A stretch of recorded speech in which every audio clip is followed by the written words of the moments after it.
So during the pandemic crisis, it wasn't during the lockdown, but it was when there were a lot of restrictions in place and the theatres weren't open yet. The Old Vic Theatre in London were doing a series of things, series of performances on the stage at the Old Vic, but with no audience, and it would be filmed, but it was live. I mean, it was you could buy a ticket, and I know quite a few people who I've seen over the last couple of days said that they watched it. So it was a weird mixture of doing a theatre. It was a play called Faith Healer, a Brian Friel play called Faith Healer. And so it was a live performance on a stage in a theatre, but I had my back to where the audience would sit normally. I was facing, so if this was the Old Vic, I was facing that way. And the cameras were up here, so the camera could see me and the other actors, and then the empty auditorium behind us.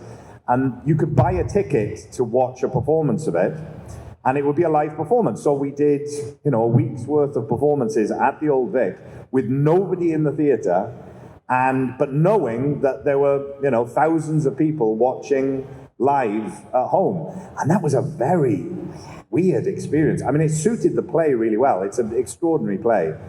But to be in a theatre with nobody there, but knowing that there were loads of people watching as well, you get all the nerves of doing a live performance, and yet there was no one there. It was like performing for ghosts, which was kind of good for the play. So I'm always a bit nervous when I'm doing a live performance on stage, and it's going to be filmed. Because acting for a camera and acting for a live audience are two very different things. They're two very different styles of performance. So if a live performance is being filmed, then it's quite hard to know where to pitch it. So I was a bit nervous about Faith Healer, given that we were on a stage, but people were watching it at home.